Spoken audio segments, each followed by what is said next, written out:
with some African-American leaders in our area. Gerald? Deborah joining us now to talk more about the verdict and what it means is Gerald Givens. He's the president of the Raleigh-Apex chapter of the NAACP.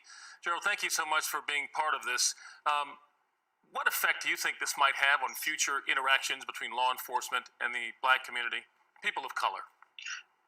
You know, today we have witnessed a jury actually do its job. They were righteous, they were equitable, they were moral based on the evidence that they saw. And they have laid a foundation for us to continue to do the work that we need to do to create a better society for all of us.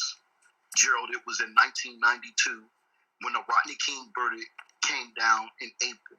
And I was a student at Lincoln University. And there I held my very first NAACP nonviolent peaceful protest at that moment and at that time. And we've come a long way and had to deal with a lot of things. But today, we know that the work continues and it needs to be done.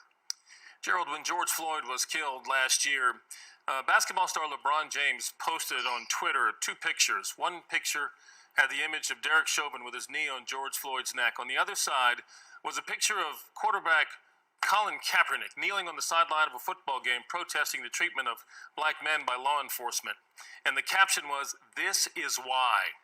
Do you think this verdict will offer clarity for people who didn't understand the reason so many people protested and have been protesting since George Floyd's death? Absolutely. You know, Exhibit 17 is what I think probably stood in a lot of people's minds during this trial. Exhibit 17 was when Chauvin had his knee on Mr. Floyd's neck and had his hand in his pocket. And he didn't look threatened. He looked comfortable. I'm a veteran, and I served 20 years in the United States Air Force. I served in 2 of our nation's foreign wars. And getting on our knees is a way of respect and showing that towards those who have been fallen. And Kaepernick had been advised just right. Gerald, the law can have a short memory. Do you think this verdict lowers the tension as we wait for the trial of Kim Potter, the officer who shot Dante Wright, just 10 miles away from that courthouse today? You know, the tensions are high. But that's why it's important for organizations like mine. Gerald, tonight we had a meeting scheduled with various law enforcement agencies across Wake County and youth members. They have been meeting for months. And tonight we were going to train them on how to have conversations where they can facilitate conversations throughout the county where we can begin to bridge the gap between law enforcement and the community. The work needs to be done. This verdict is so personal for so many people in this country. A week ago, I had a conversation with my 30-year-old son who lives in Los Angeles, and I told him, make sure you wear your mask, social distance, and be very careful as it relates to COVID-19. He said, COVID-19, I'm worried about being stopped by a police officer. Do you think this case allows America, Black America, to exhale, at least for a little while? Maybe for tonight.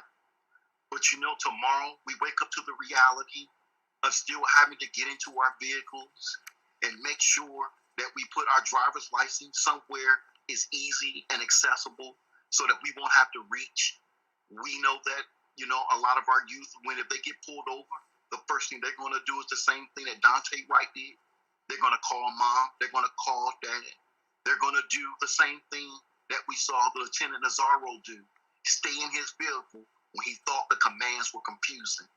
We still have so much work to do, but I'm confident in the centuries of what it's taken for us to get where we are right here.